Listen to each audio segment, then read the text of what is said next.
बच्चों, मान लीजिए किसी दिन आप किसी ज़रूरी काम से कहीं जा रहे हैं या अपने विद्यालय ही जा रहे हैं और रास्ते में आपको कोई व्यक्ति या कोई बच्चा बुजुर्ग किसी परेशानी में नज़र आए, उसे किसी की सहायता की ज़रूरत है।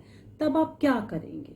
उसकी सहायता के लिए रुकेंगे या फिर अपने स्कूल या जिस ज़रूरी काम से जा रहे हैं वहाँ चलते जाएंगे? मुझे तो लगता है कि आपको उसकी सहायता के लिए रुकना चाहिए, क्योंकि उस समय सबसे ज़रूरी है उस व्यक्ति की सहायता। तो आज मैं चित्रा बंसल, आपकी हिंदी टीचर, जो पाठ आपको आपकी पुस्तक उल्लास से पढ़ाने जा रही हूँ, उसमें आप देखेंगे कि जिंदगी में सबसे आगे वही निकलता है जो लोगों की मदद करता है। कहानी का नाम है अपनी सुरक्षा। पढ़िए मेरे साथ साथ, बोल बोल कर। सुनना भी है और पढ़ना भी है, साथ में समझना भी है। नेहा ने केला खाया और सड़क पर उसका छिलका उछाल दिया। उसके मित्र रितु ने उसे समझाया कि सड़क हम सभी लोगों के लिए है। सड़क से लगा फुटपाथ हम लोगों की सुरक्षा के लिए बनाया गया है। सड़क पर चलते समय हमें निम्न नियमों का पालन करना चाहिए। तो सड़क पर केले का छिलका किसने फेंका? नेहा ने। क्या वो अच्छी बात है? आप ऐसा तो नहीं करते ना? बिल्कुल नहीं करना है। वैसे तो कुछ भी नहीं फेंकना है सड़क पर खासकर केले का छिलका फेंकने से क्या होगा कि अगर गलती से उस पर किसी का पैर आ गया तो वो बड़ी जोर से फिसल कर गिर सकता है। तो रितु ने उसे समझाया कि सड़क के नियमों का पालन हमें करना चाहिए। और वो नियम कौन कौन से हैं देखिए। सड़क पर करतब या खेल नहीं करना चाहिए। सड़क पर जहाँ इतने वाहन आते जाते हैं वहां पर हमें भागना दौड़ना खेल बिल्कुल नहीं करना चाहिए। सड़क के बाईं ओर चलना चाहिए। बाईं मतलब लेफ्ट साइड पर। जब भी आप सड़क पर यदि पैदल चल रहे हैं तो फुटपाथ पर चलना चाहिए और लेफ्ट हैंड साइड पर चलना चाहिए। यदि किसी वाहन में भी हैं आप, अगर आप मम्मी पापा के साथ गाड़ी में भी जा रहे हैं तो ध्यान रखिए गाड़ी जो है सड़क के लेफ्ट हैंड साइड पर चलनी चाहिए। अगर आपको सीधा सीधा चलना है, अगर कहीं पर सीधी तरफ मुड़ना है तब आप अपनी गाड़ी सीधी तरफ ले जा सकते हैं, वरना अगर सीधा चलना है, सीधी सड़क पर चल रहे हैं तो गाड़ी उल्टे हाथ की तरफ बाईं ओर रखनी चाहिए। सड़क पर किसी जानवर को नहीं छेड़ना चाहिए। सड़क पर अगर कभी कोई कुत्ता या गाय, किसी तरह का कोई भी जानवर हो तो उसके साथ छेड़छाड़ नहीं करनी चाहिए। क्यों? क्योंकि अगर वो आपके छेड़ने से इधर उधर भागेगा तो इससे सभी को परेशानी होगी। जेब्रा क्रॉसिंग से सड़क पार करनी चाहिए। जेब्रा क्रॉसिंग आपने देखी है? ये देखिए सामने चित्र में भी बनी हुई है, जहाँ पर सफेद और काली धारियां होती हैं, उसी पर चलकर आपको सड़क पार करनी चाहिए। सड़क को कूड़ा डालकर गंदा नहीं करना चाहिए। कूड़ा तो हमें कहीं बाहर डालना ही नहीं चाहिए, कूड़ा कूड़ेदान में डालना चाहिए। चाहे आप घर में हो या बाहर, जगह जगह पर कूड़ेदान होते हैं। कूड़ा डालने के लिए हमेशा कूड़ेदान का ही प्रयोग करना चाहिए। ट्रैफिक लाइट की बत्तियों का पालन करना चाहिए। आप देखते होंगे ना, लाल हरी पीली बत्तियां लगी होती हैं, तो उनका आपको पालन करना चाहिए। उनका मतलब तो आपको मालूम ही होगा। तो वो लाइट जली हुई है उसी के हिसाब से आपको रुकना है या इंतजार करना है या आगे बढ़ना है, उसका मतलब समझ के तब आपको उनका पालन करना चाहिए। लाल बत्ती का क्या मतलब होता है? ठहर जाओ, रुक जाओ। और ग्रीन बत्ती का अर्थ होता है कि अब आगे बढ़ो। और अगर कभी ऑरेंज या येलो है तो उसका मतलब है कि अभी आप प्रतीक्षा करो, आपका नंबर आने वाला है। तो जब हम सड़क के नियमों का पालन करेंगे तो हम भी सुरक्षित रहेंगे और हम बाकी सबको भी सुरक्षा दे सकेंगे। सूरज की माँ घर से बाहर आ गई थी। तभी सूरज को लगा कि घर में बदबू आ रही है। उसने बाहर निकलकर अपने मित्र कमलेश को बुलाया। उसने भी कहा कि घर में बदबू है। जैसे ही सूरज रसोई घर की ओर गया तो उसे पता चल गया कि गैस लीक कर रही है।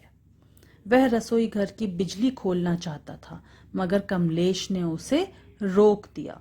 उसने कहा, हमें गैस लीक होने पर निम्न नियमों का पालन करना चाहिए। यानी कि जब भी हम घर में हों तो घर के नियमों का पालन करें, जब हम सड़क पे हों तो सड़क के नियमों का पालन करें। अब घर के कौन कौन से नियम होते हैं, ध्यान से सुनिए। सबसे पहले जाकर गैस की नॉब बंद करें। जब भी आपको घर में ये लगे कि कहीं से गैस की स्मेल आ रही है, गैस की दुर्गंध आ रही है, तो सबसे पहले जाकर सिलेंडर की नॉब, उसका रेगुलेटर से उसको बंद कर दीजिए, ऑफ कर दीजिए। किसी स्विच को हाथ ना लगाएं, नहीं तो शॉर्ट सर्किट हो जाएगा। जिस समय आपको पता चल गया कि गैस की दुर्गंध आ रही है, उस समय ना तो कोई लाइट जलानी है ना बंद करनी है, स्विच को हाथ ही नहीं लगाना। सब खिड़कियां और दरवाजे खोल देने चाहिए। क्यों? क्योंकि अगर गैस लीक हो भी रही है तो वो खिड़की दरवाजों के रास्ते बाहर चली जाएगी। फिर थोड़ी देर प्रतीक्षा कीजिए, जब गैस सारी बाहर निकल जाए तब आप फिर से ऑन करके या उसको जांच कर सकते हैं कि उसमें क्या समस्या थी, और तब आप लाइट्स भी जला सकते हैं। पर जब तक गैस की दुर्गंध आ रही है तब तक स्विच को बिल्कुल हाथ नहीं लगाना। भूल से भी माचिस ना जलाएं। क्या होगा माचिस जलाएंगे तो? सब तरफ तो गैस फैली हुई है और माचिस जलाते ही उस गैस में आग लग जाएगी। तुरंत संबंधित अधिकारी को सूचित करें, और सबसे पहला काम ये करना है कि रेगुलेटर से, नॉब से उसको बंद करें। उसके बाद अधिकारी को सूचित करें। कोई ना कोई फोन नंबर ऐसा बिल्कुल सामने रहना चाहिए जिस पर आप तुरंत सूचना दे सकें कि हमारे घर में गैस लीक हो रही है। तो कोई ना कोई अधिकारी आएगा और ये जांच करेगा कि क्या समस्या है और उसको ठीक करेगा। विकास और विनय घनिष्ठ मित्र हैं। घनिष्ठ मतलब गहरे पक्के दोस्त हैं। वे अपना ज्यादातर समय साथ साथ बिताते हैं। एक दिन जब वह विद्यालय जा रहे थे तब किसी अनजान व्यक्ति ने उन्हें बुलाया और टॉफी दी। अनजान मतलब जिससे वे जानते भी नहीं थे। उसने उन्हें बुलाकर क्या कहा? टॉफी दी। दूसरे दिन वह व्यक्ति फिर दिखाई दिया। उसने अपने साथ घूमने के लिए कहा, लेकिन उन्होंने मना कर दिया। तब उन्होंने घर जाकर अपने माता पिता को इसकी सारी जानकारी दी।